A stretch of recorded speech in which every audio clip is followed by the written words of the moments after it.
Nos encontramos hoy en el capítulo 3, comenzando el capítulo 3 de Efesios. Pero antes de entrar al pasaje de hoy, particularmente el versículo 1, quisiera hacer un breve repaso de lo que hemos cubierto hasta el día de hoy. Pablo está escribiendo a los santos, ahí en el capítulo 1, versículo 1, Pablo, apóstol de Cristo, por la voluntad de Dios, a los santos. ¿Quiénes son los santos? Sabemos que los santos en el Nuevo Testamento es una referencia a la iglesia, los redimidos. La iglesia universal, todos los santos, todos los redimidos de Dios a través del mundo, esa es la iglesia de Jesucristo, pero con manifestaciones locales, como en este caso tenemos la iglesia, particularmente, dice Pablo, a los santos que están en Éfeso. Y por aplicación a nosotros podemos decir que estamos hablando, y Pablo nos habla por aplicación a los santos que estamos aquí, los reunidos aquí en Panorama City o Sun Valley, como lo quieran llamar. Somos los santos del Señor, parte de su iglesia. Y por supuesto sabemos que la iglesia es diseño de Dios. El capítulo 1 nos enseña Pablo que versículos 3 y 4, que da alabanza a Dios. Bendito sea el Dios y Padre de nuestro Señor Jesucristo, que nos ha bendecido con toda bendición espiritual en los lugares celestiales en Cristo. Esa es una promesa y exhortación a los santos, nosotros, los creyentes. Y nos dice acá Pablo que Dios es quien nos escogió. Nosotros no escogimos a Dios. Ninguno de nosotros estamos en Cristo, en la iglesia, porque escogimos a Dios, escogimos a Cristo. Porque claramente nos enseña el apóstol Pablo en Romanos 8 que no hay justo ni aun uno, no hay quien haga lo bueno, no hay quien busque a Dios. Son declaraciones categóricas de Pablo. O sea, nadie puede llegar a Dios a menos que Dios de alguna manera intervenga en su vida. Y aquí nos dice Pablo que fuimos escogidos por Él. Según nos escogió en Él, en Cristo Jesús, versículo 4, antes de la fundación del mundo. O sea, Dios escogió antes de que nosotros existiéramos, antes de que el mundo existiera. Dios nos escogió en Cristo Jesús. No solamente eso, sino que nos dice Pablo que el Hijo nos redimió. El Padre nos escogió, el Hijo nos redimió, dice el versículo 7, en quien, en Él tenemos redención, hablando de Jesucristo, mediante su sangre, el perdón de nuestros pecados, según las riquezas de su gracia. O sea, el Padre nos escogió en Cristo, Cristo nos redimió, el Hijo nos redimió, y finalmente el Espíritu Santo nos selló, versículo 13. Fuimos sellados con Él, al final del versículo 13, sellados en Él con el Espíritu Santo de la promesa.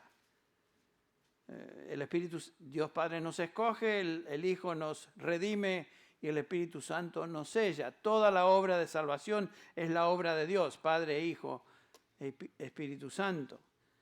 Y por supuesto, si la salvación es la obra de Dios, Él es quien se lleva toda la gloria.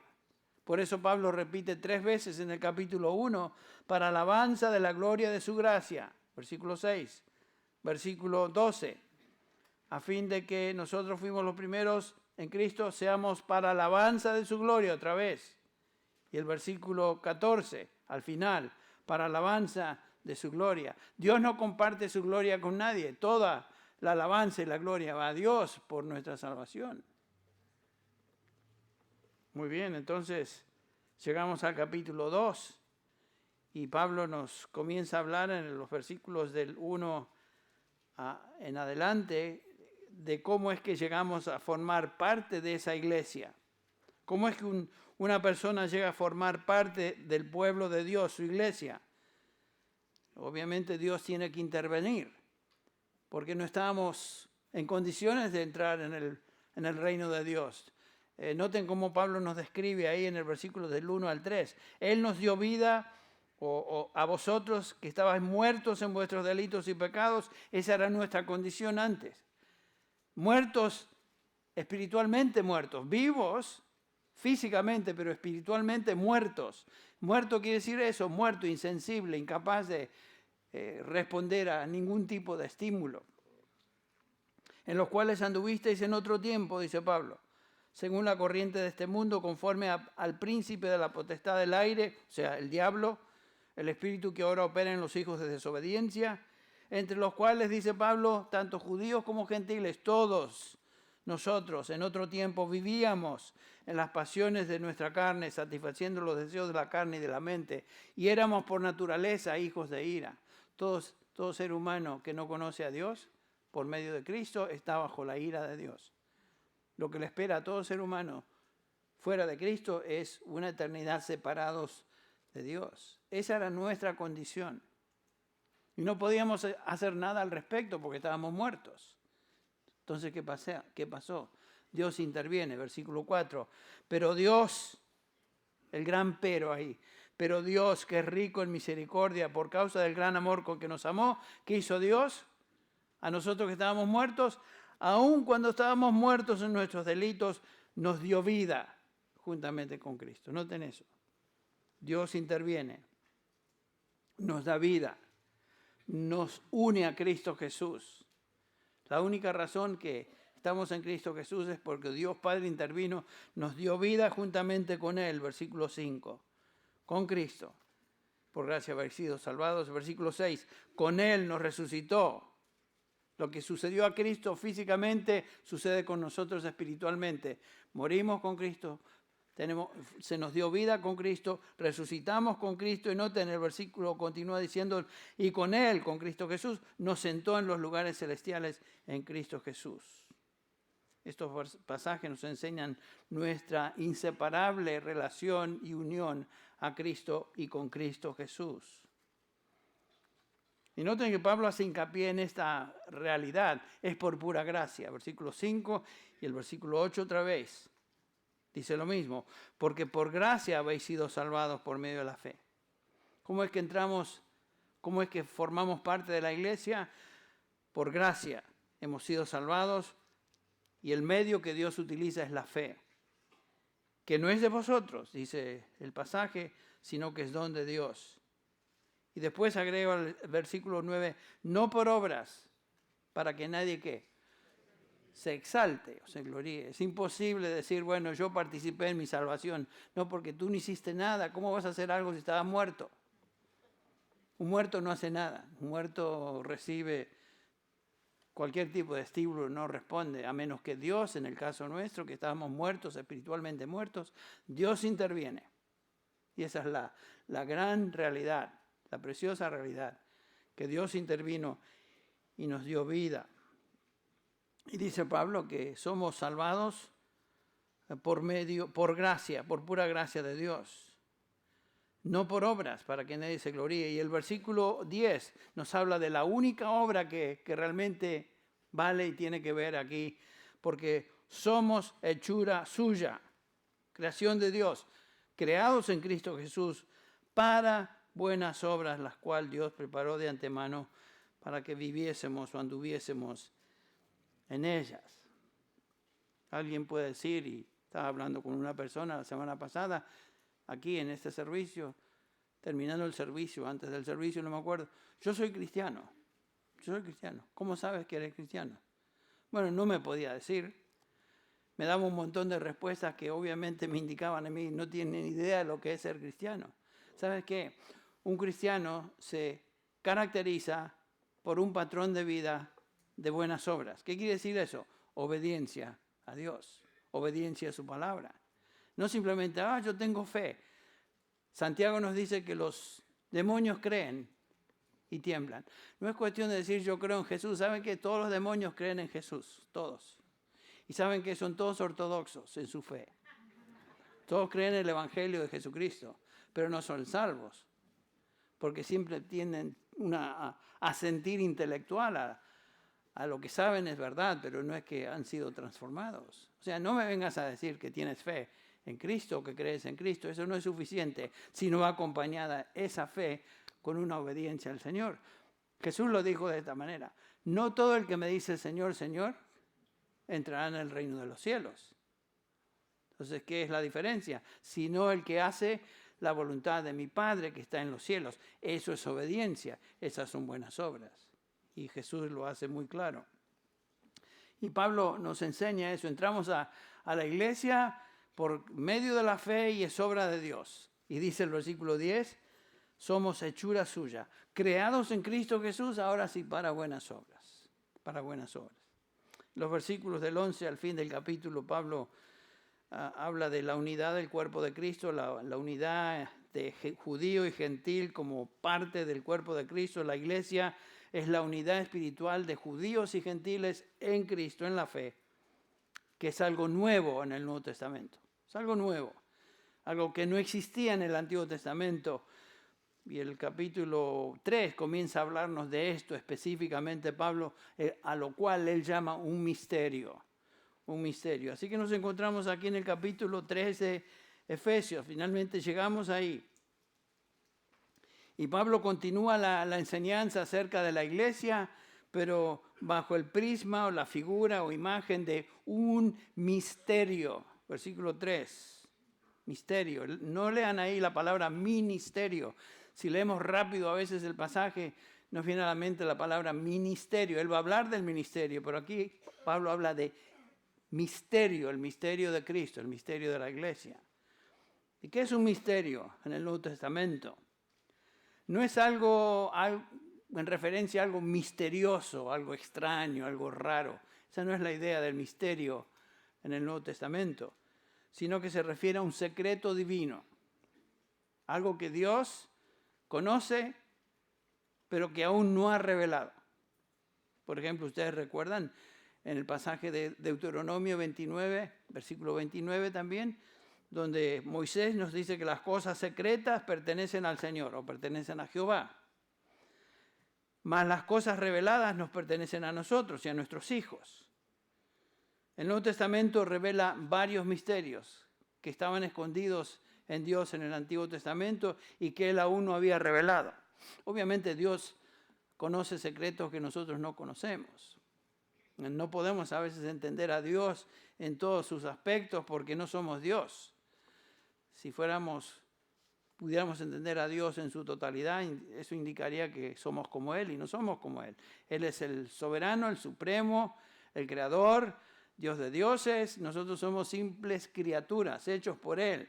Así que nunca podemos llegar a entender en su totalidad lo que Dios es. Dios nos revela ciertas cosas acerca de Él. Y esas sí las podemos entender, porque están reveladas, pero no por nuestro propio intelecto, sino que Él nos hace ver sus secretos por medio de su Espíritu. El Nuevo Testamento revela varios misterios que el Antiguo Testamento no había revelado, y estos secretos son llamados misterios. Uno de estos misterios que el apóstol Pablo habla, de cual él habla en este pasaje, lo tenemos en el versículo 6. Y es esto. Pablo lo expresa claramente, que es el misterio que los gentiles son coherederos y miembros del mismo cuerpo, hablando de la iglesia de Cristo, participando igualmente de la promesa en Cristo Jesús mediante el Evangelio. O sea, una nueva relación entre judíos y gentiles por medio del Evangelio de Cristo en la iglesia, que es su cuerpo, algo que no existía en el Antiguo Testamento. Algo que no existía en el Antiguo Testamento. Los creyentes del Antiguo Testamento eran todos salvados por la fe, no hay duda de eso. Pero no existía en el Antiguo Testamento esta revelación acerca de la iglesia. Esto es algo nuevo. Y la epístola a los Efesios es una explicación detallada del misterio del cuerpo de Cristo, la iglesia.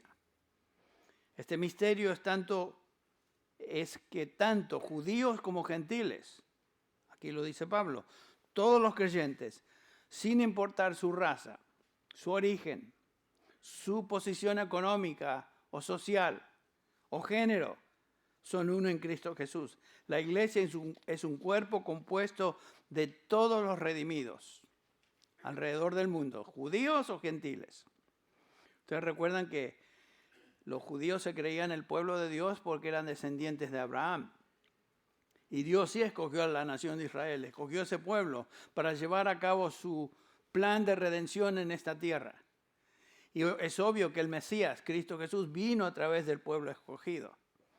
Y el Señor escogió a Israel para ser el medio por el cual le extiende su gracia a todos los hombres. O sea, la salvación viene por medio de Israel. Pero claramente en el Nuevo Testamento los israelitas o los judíos no son los únicos salvados. Porque Pablo nos dice, por ejemplo, en Gálatas 3:28, ahora no hay judío ni griego, no hay esclavo ni libre, no hay hombre ni mujer, porque todos sois uno en Cristo Jesús. Esta verdad es un misterio que Dios revela por medio a sus apóstoles, nos dice el versículo 5 de este pasaje. Es un misterio en el Antiguo Testamento que ahora se revela. Noten cómo lo dice Pablo en el versículo 5, que en otras generaciones estaremos estudiando este pasaje en profundidad, pero simplemente mencionando esto, el misterio es que en otras generaciones no se dio a conocer a los hijos de los hombres, como ahora ha sido revelado a sus santos apóstoles y profetas por el Espíritu. El versículo 9 otra vez habla de un misterio, dice, misterio escondido desde los siglos en Dios. Y Pablo escribe esta carta, entre otros propósitos, para hablarnos de este misterio de la iglesia. En el capítulo 1, otra vez, Pablo nos ha enseñado del plan eterno de Dios antes de la fundación del mundo. En el capítulo 2, el apóstol nos instruye acerca de cómo cada creyente llegó a formar parte de la iglesia en la soberanía de Dios por medio de la fe. Al final del capítulo 2, Pablo nos habla de esta unidad espiritual de todos los redimidos, gentiles y judíos, que han creído y han sido unidos en un cuerpo con los judíos en Cristo Jesús. Eso era un secreto antes, pero ahora es revelado. Revelado, dice, a sus santos apóstoles en particular. Y Pablo, por supuesto, siendo apóstol, recibió directamente del Señor esta revelación. Ahora, cuando llegamos al capítulo 3, leemos en el versículo 9, por esta causa, yo, Pablo, prisionero de Cristo Jesús, por vosotros los gentiles. Y hoy nos vamos a detener en este pasaje, en este versículo 1, porque hay gran enseñanza encerrada en este versículo 1. Continuaremos hablando más tarde del resto del pasaje. Pero noten que Pablo hace pareciera que hiciera una pausa, y por esta causa, yo, Pablo, prisionero de Cristo Jesús, doblo mis rodillas, y pareciera que va a orar, pero en su lugar hace una pausa, y no ora, sino que ora hasta el versículo 14, que comienza de la misma manera. Noten el versículo 14. Por esta causa yo, pues, doblo mis rodillas ante el Padre de nuestro Señor Jesucristo, y sí, a partir de ahí ora. Pero aquí hace una pausa, un paréntesis. Algunas de sus Biblias posiblemente lo tienen en corchetes, los versículos del 2 al 13. Otras Biblias tienen como una barrita antes del versículo 2 y terminan en el versículo 13. Todos los comentaristas nos enseñan, y aquellos que tradujeron la Biblia nos hacen ver que esto es un paréntesis, un desvío, por decirlo así, de lo que Pablo iba a decir. Y en su lugar nos da un relato, una explicación de su ministerio, su llamado como apóstol y propósito por el cual él fue llamado. Él continúa con el tema a partir del versículo 14 en adelante. Pero hace una pausa de 12 versículos, del 2 al 13. La pregunta es ¿por qué? ¿Por qué es que Pablo pausa? ¿Qué causó la interrupción del flujo de su argumento? ¿Qué le movió repentinamente a detenerse y por 12 versículos hablar de su llamado? Él mismo, yo creo, nos da la respuesta en el versículo 13. Noten, lo leemos. Versículo 13. Por lo cual pido que no desmayéis a causa de mis tribulaciones por vosotros, las cuales son por o para vuestra gloria. Este versículo va conectado con el versículo 1, donde Pablo dice, yo, prisionero de Cristo Jesús, por vosotros los gentiles. Estos gentiles, los vosotros, los efesios, ¿qué estaba pasando? Estaban sufriendo. Les dice Pablo, pido que no desmayéis. ¿Por qué estaban desmayando? ¿Por qué de repente Pablo habla de su encarcelamiento? Y los efesios obviamente estaban tristes. Estos creyentes están afligidos, desconcertados, al ver de que Pablo estaba sufriendo en la cárcel por la única razón de predicar el Evangelio. Y se estaban haciendo preguntas, sin duda, pensando, Pablo, quien predicó ese glorioso evangelio que nos trajo salvación en Cristo Jesús, ahora está sufriendo el encarcelamiento. ¿Por qué? ¿Qué acerca de nosotros? Y Pablo sabe eso y les va a enseñar por medio de su ejemplo personal cómo confrontar el desánimo, el sufrimiento en medio de la aflicción. A menudo, como cristianos, nos desconcertamos, titubeamos en nuestra fe cuando estamos sufriendo, ¿no es cierto? Tambaleamos. Es algo común en la experiencia de los creyentes. Y Pablo va a hablar de eso. Estaba consciente de que estos creyentes, los efesios, estaban sufriendo por él. Y por supuesto pensando qué va a pasar con nosotros.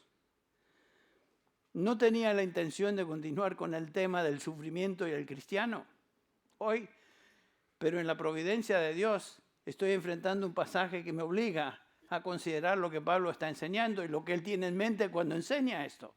Lo cual es como que el Señor está tratando de enseñarnos a nosotros, esta congregación, algo acerca del sufrimiento. Y vamos a continuar con ese tema, aunque no era parte, pero es lo que Pablo aquí toca. Pablo les anima a no tomar la aflicción como motivo de tristeza, como motivo de pena, sino que les mueve a ver todo lo que estaba sufriendo en su vida personal como parte del plan de Dios para él. Y por lo tanto, como el plan de Dios para ellos. Y noten que el versículo 13 les dice, es para vuestra gloria que estoy sufriendo.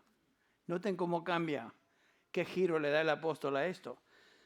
No solamente que no debían entristecerse por causa de él, sino que Pablo ahora les dice, deberían gloriarse por ello.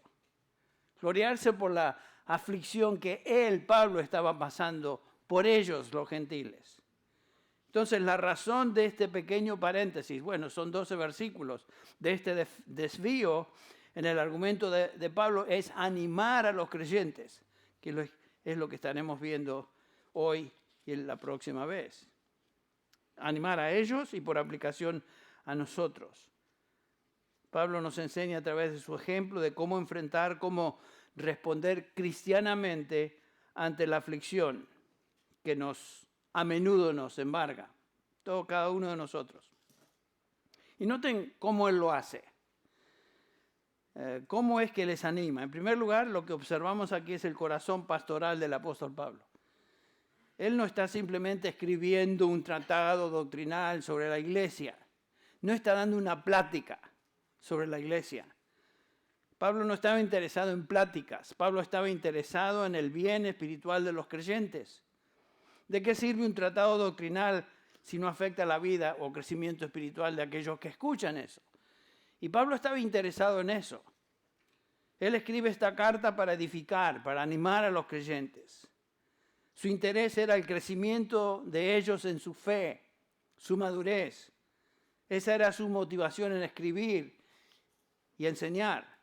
Esa debe ser la motivación espiritual de toda persona que se para como maestro, como pastor, como siervo para enseñar al pueblo de Dios. El interés debe ser la edificación de los santos, el crecimiento espiritual de los santos.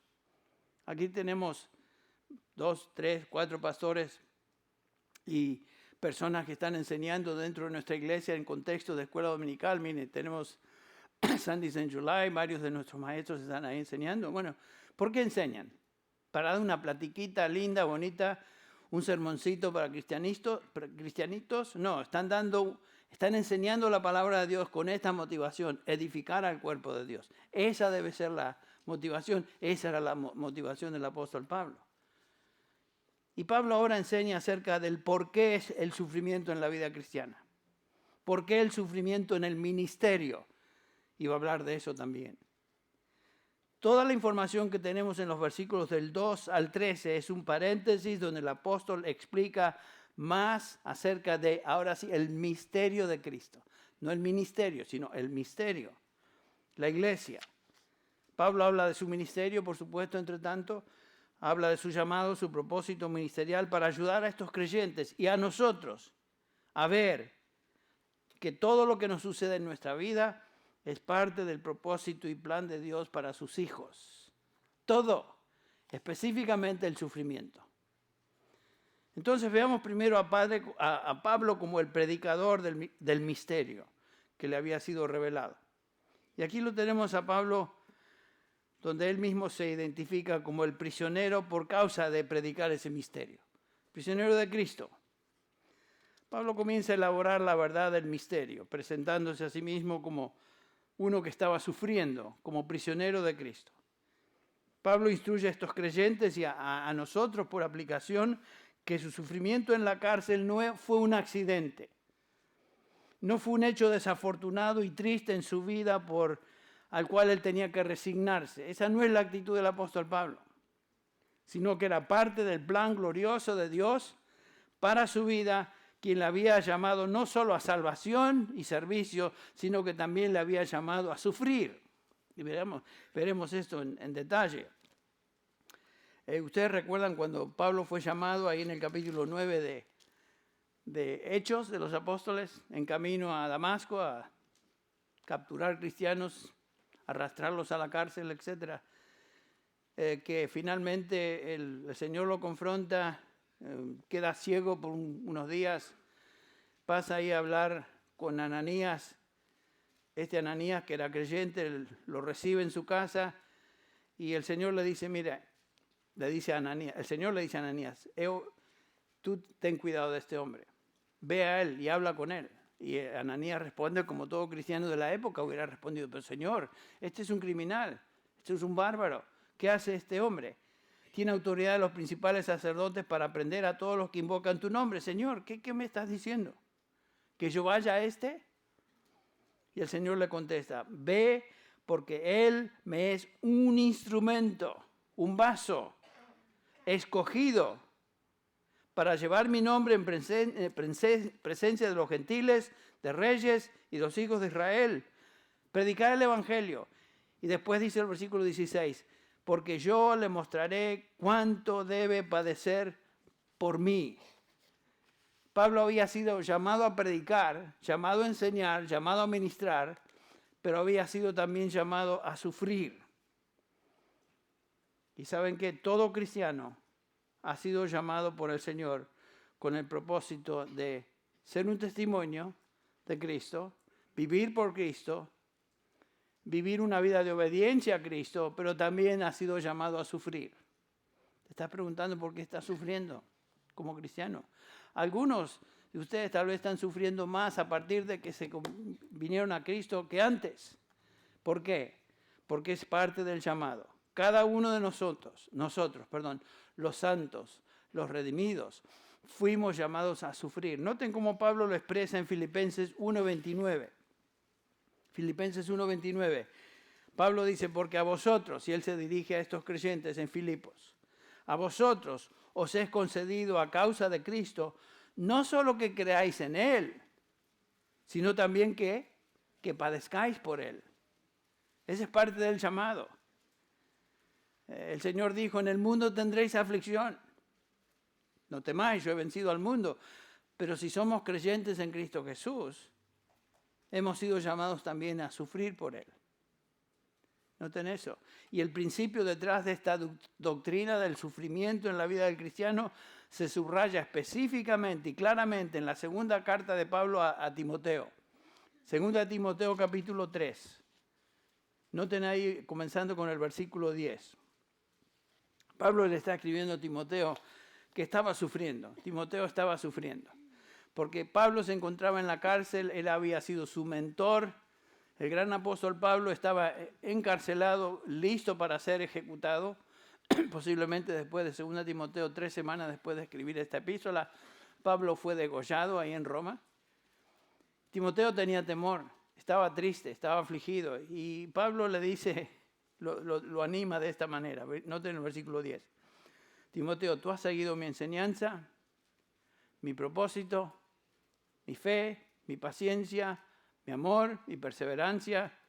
Y después el versículo 11, noten, que persecuciones sufrí, sufrimientos como los que me acaecieron en Antioquía, en Iconio, en Listra, que persecuciones sufrí y de que todas ellas me libró el Señor. Noten. Y en verdad, y aquí está el principio que debemos tener en mente. Y en verdad, versículo 12, 2 Timoteo 3, versículo 12, es un texto bíblico que deberíamos tener en nuestra refri pegado, ahí, o en el espejo del baño. Esto debe ser parte de nuestra manera de pensar como creyentes. En verdad, todos los que quieran vivir piadosamente en Cristo Jesús, ¿qué pasa? Serán perseguidos. Ese es el principio detrás del sufrimiento en la vida del cristiano. Todos los que quieran vivir piadosamente sufrirán. ¿Y saben qué? Todo cristiano quiere y desea vivir piadosamente. Somos hechura suya, creados en Cristo Jesús para buenas obras. ¿Qué quiere decir eso? Para vivir en obediencia, para vivir piadosamente. Y todos los que hemos sido llamados por el Señor como cristianos, hemos sido llamados a ser sus testigos de Él y también a sufrir por Él. ¿Saben qué? No hay escape. Ninguno de nosotros nos podemos eximir de esa realidad. Ningún cristiano se exime o puede evitar esta realidad del sufrimiento en su vida. Este principio es el principio más importante en todo el Nuevo Testamento que nosotros debemos aprender cuando pasemos a través de cualquier situación que Dios trae a nuestra vida en términos de sufrimiento, excluyendo uno, el pecado. El pecado. Obviamente, si un cristiano peca, va a sufrir las consecuencias del pecado, sin duda, y va a sufrir por el pecado. Y el Señor a veces tiene que aplicar la vara de disciplina a sus hijos que han pecado y no han confesado su pecado. El Señor al que ama, dice Hebreos 12, al que ama, ¿qué? Disciplina y azota a todo aquel que recibe por hijo. Pero el cristiano, en general, como patrón de vida, vive en obediencia, vive buscando servir al Señor, obedecerle a Él, y por supuesto, dice Pablo, si alguien quiere vivir piadosamente, va a sufrir persecución, va a sufrir aflicción. Esa enseñanza no se limita solo al apóstol Pablo. El Nuevo Testamento y los escritores del Antiguo Testamento nos enseñan eso. Por ejemplo, escuchen las palabras de Pedro, 1 de Pedro 4. 1 de Pedro 4, versículos 12 al 14. Donde Pedro nos dice a estos creyentes y a nosotros por aplicación, amados, no os sorprendáis del fuego de la prueba que os ha sobrevenido, como si algo extraño os aconteciese. Noten eso. No nos debemos sorprender de la prueba, de la aflicción, como si algo extraño pasase en nuestra vida. El Señor no nos llamó a ser felices. Si hay felicidad, hay paz, hay gozo en el Señor, pero el Señor también nos llamó a sufrir. Qué interesante, ¿no? Yo recuerdo cuando recién me convertí, tenía 15 años, casi 15, que el Señor me transformó. Yo recuerdo haber venido al Señor, confesar mi pecado y el Señor, quien estaba trabajando en mi vida, en mi espíritu, me causó en mí el nuevo nacimiento. Yo recuerdo eso como si fuera ayer. Estaba en Mendoza, en San Martín, Mendoza. Y me acuerdo que yo veía la cordillera de los Andes cubierta en nieve imponente, masa de montañas ahí, la cordillera. Y yo decía, qué increíble que yo conozco al que hizo esto. Yo me acuerdo de eso. Y qué gozo invadía mi ser. Y qué gozo tenía yo y paz por saber que había sido perdonado. Y yo decía, esto es fenomenal. Estoy disfrutando una relación con Dios y una experiencia espiritual que no se compara con nada que había experimentado antes. Yo no conocía a Dios. Bueno, pero ahí no terminó todo. Porque si hubiera conocido a Dios y hubiera estado ahí siempre en la experiencia preciosa y increíble, incomparable de gozo y paz con el Señor tenía lecciones para mí que no podían aprenderse. En ese momento tenía que pasar por tribulación y tal vez semanas de gozo increíble y paz tremenda fueron interrumpidas con una serie de situaciones que obviamente eran mandadas por el Señor a mi vida en términos de aflicción, sufrimiento. Y no se acabó todo, sigo en ese proceso. Voy a cumplir 72 años en unas semanas, en agosto. Agosto 19, los que se quieran anotar ahí para que recuerden. 72 años de estar en Cristo Jesús, desde los 15 años hasta este momento. Y la vida cristiana ha sido una combinación de momentos de tremendo gozo y gratitud y paz, etcétera, etcétera, pero también una serie de situaciones difíciles. Y eso es lo que el Señor tiene para cada uno de nosotros. Todo aquel que quiera vivir piadosamente, dice Pablo, sufrirá ¿qué? Aflicción. Todo hijo de Dios va a sufrir aflicción y por eso Pedro puede decir, no os sorprendáis del fuego de la prueba que os ha sobrevenido. Si sois vituperados por el nombre de Cristo, sois bienaventurados. Porque el glorioso Espíritu de Dios reposa sobre vosotros. ¿Ven eso? Ciertamente de parte de ellos Él es blasfemado, pero de vosotros es glorificado. ¿Estamos en medio de una prueba? ¿Pasando por una situación difícil? ¿Estamos siendo afligidos? Pedro dice, no te sorprendas del fuego de la prueba que ha venido sobre tu vida. No te sorprendas. Es parte del plan de Dios para ti.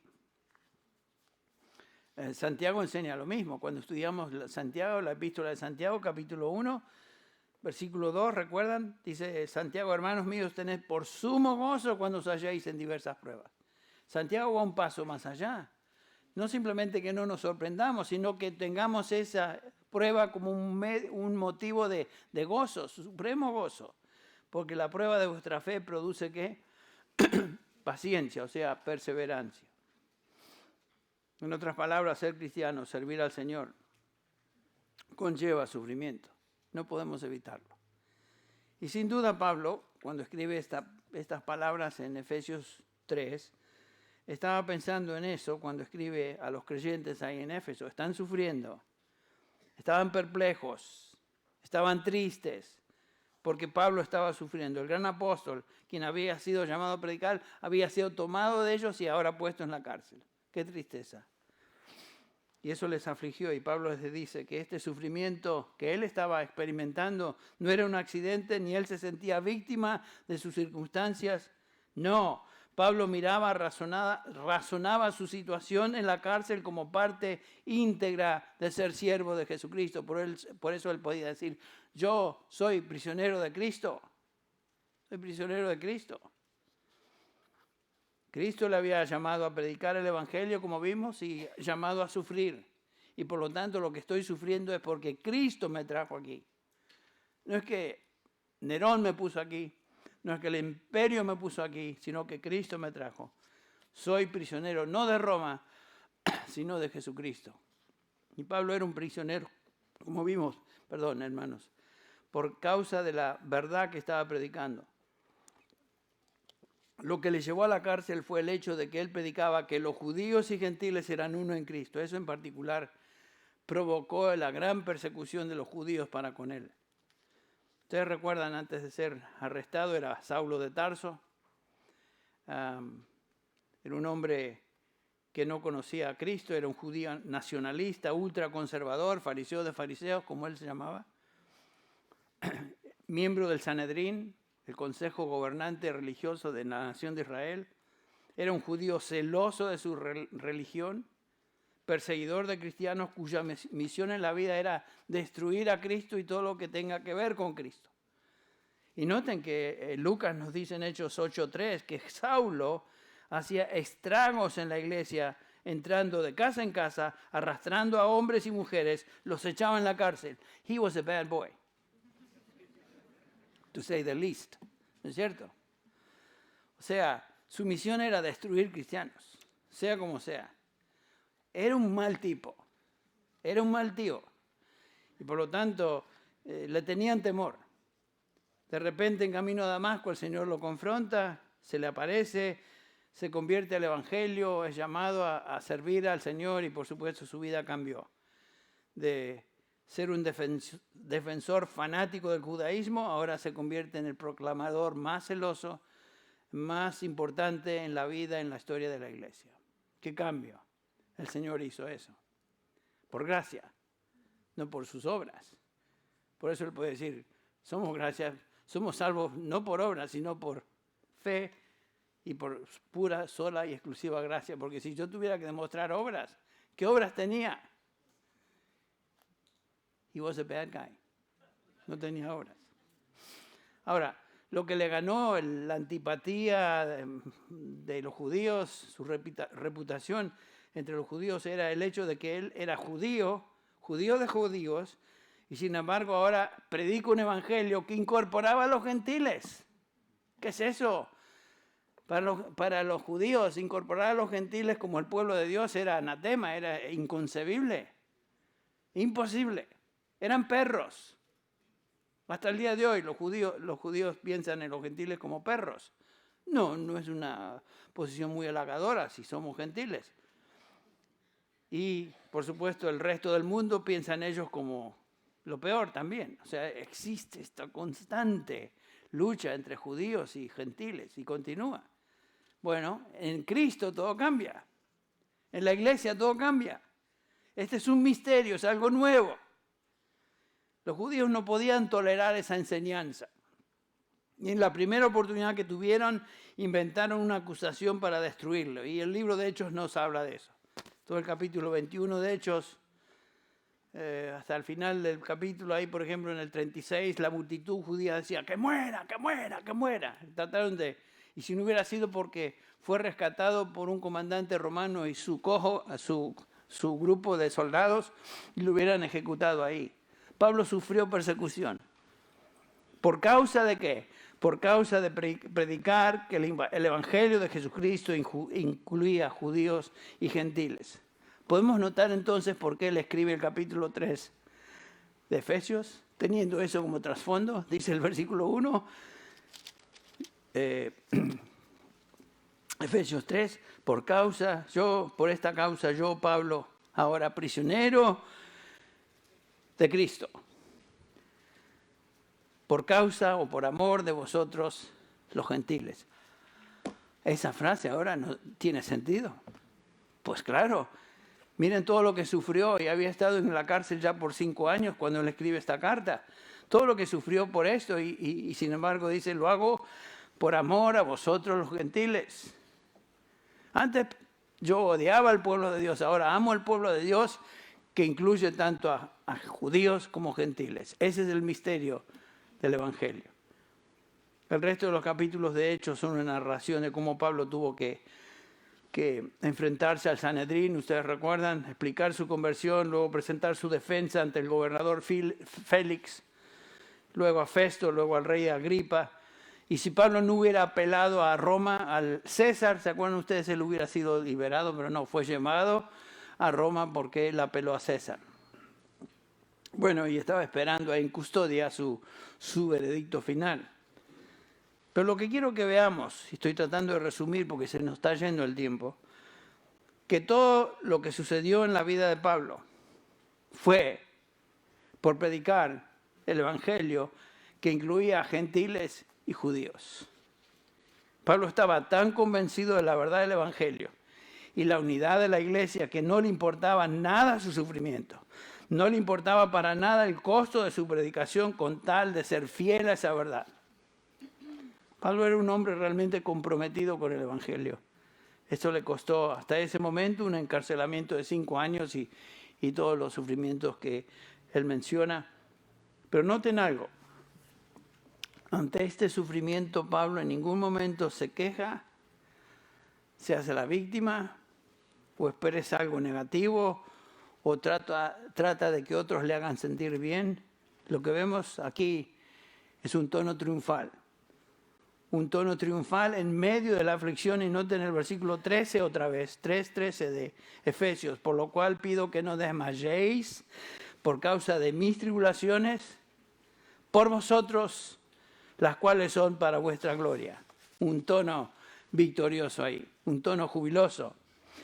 El apóstol es similar a lo que escribe aquí Pablo, es similar a lo que él escribe en Filipenses, Capítulo 1, versículo 12. Y recuerden que cuando Pablo escribe Efesios y escribe Filipenses y escribe Colosenses, está escribiendo del mismo contexto. En Roma, prisionero de Nerón, prisionero del imperio. Y noten lo que dice en Filipenses 1:12. Quiero que sepáis, hermanos, que las cosas que me han sucedido han redundado más bien para el progreso del Evangelio. De tal manera que mis prisiones se han hecho patentes en Cristo en todo el pretorio y todos los demás, y la mayoría de los hermanos, cobrando ánimo en el Señor por mis prisiones, se atreven mucho más ahora a hablar de la palabra sin temor. Otra vez, triunfo. Yo no soy víctima. Yo no soy víctima de Roma, no soy víctima de nadie. Soy prisionero de Jesucristo. Y estoy aquí porque Cristo me puso en este lugar. Qué tremenda realidad, cuánto podemos aprender del ejemplo del apóstol. ¿Por qué ha sido encarcelado? Pablo dice, estoy aquí porque soy prisionero de Cristo. Él no se refiere a su condición como prisionero de Roma, sino de Cristo. Él no era prisionero de Nerón, no era de Roma, era de Cristo. Él no se consideraba prisionero del César, sino de Jesucristo. Él era sobre todas las cosas un ministro de Jesucristo, un esclavo de Cristo, un siervo de Cristo. Cristo le había llamado a predicar y por lo tanto él era prisionero porque Cristo le tenía ahí. Estoy sufriendo por Cristo no por ninguna otra cosa, sino por ser siervo del Señor Jesucristo. Y aquí tenemos un principio muy importante. Pablo no miraba las circunstancias que le rodeaban como algo importante en sí, sino que Pablo miraba más allá de sus circunstancias. Sus circunstancias eran humanamente malas, ¿no es cierto? Negativas, tristes, encadenado a guardias romanos 24 horas, sin comodidades, sufriendo frío sin duda, sufriendo dolores, porque estar atado con cadenas me imagino que no debe ser muy placentero. Ustedes lo pueden imaginar. Pero Pablo no miraba sus circunstancias como algo importante. Y esto nos enseña a nosotros de tener una perspectiva divina en todo lo que nos sucede. Nada de lo que nos sucede a nosotros es por accidente. Es porque Dios de alguna manera se ha olvidado de nosotros, sino que nos tiene en ese lugar para enseñarnos. Pablo vivía confiado en lo que él predicaba, que todas las cosas ayudan a bien para los que aman a Dios, para los que conforme a su propósito son llamados. Otra vez Filipenses 1:12, las circunstancias en que me he visto han redundado y redundan en el mayor progreso del Evangelio.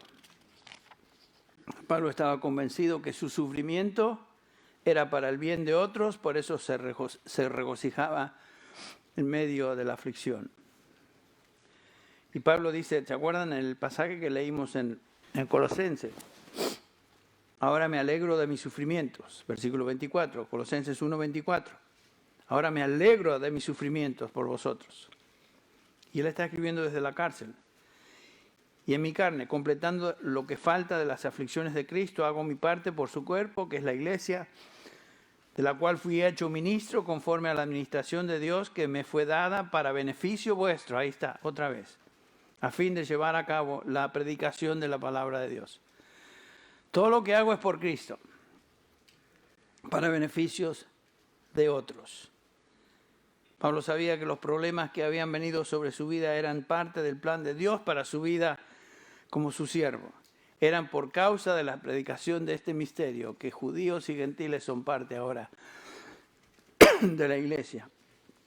Lo importante es que él era siervo de Jesucristo y obediente a Cristo. Todo lo que Pablo era y hacía era por Cristo Jesús, era por él. Por eso él podía decir, porque para mí el vivir es ¿qué? Es Cristo, y el morir ¿qué? Es ganancia. Lo peor que pueden hacer estos tipos es matarme. Eso es ganancia. Todo lo que hago, todo lo que vivo, todo lo que experimento es por Cristo Jesús. Qué tremenda lección para nosotros. Dios permite y controla el sufrimiento en la vida de sus hijos para traer beneficios espirituales a ellos y a otros hoy y hasta la eternidad. Es lo que estamos viendo en el apóstol Pablo. ¿Qué acerca de tu aflicción que estás pasando hoy? Sin duda estás pasando por aflicción, porque como hemos visto, Jesucristo prometió aflicción y ninguno de nosotros escapa. En el mundo tendréis aflicción, mas confiad, yo he vencido al mundo. Te pregunto, ¿qué acerca de tu aflicción? No importa qué tipo de aflicción. ¿Crees tú la Escritura? ¿Crees la palabra de Dios? Entonces debes creer lo que Pablo nos dice en Filipenses 2:29.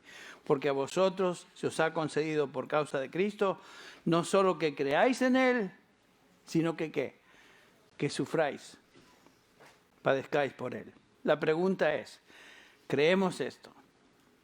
Y aún más importante, ¿confiamos en esta verdad? Nos estamos gloriando en esta realidad. Somos agradecidos por todo lo que viene a nuestra vida. Veamos a Pablo, su testimonio, su sufrimiento. ¿Podemos ahora entender lo que él enseña?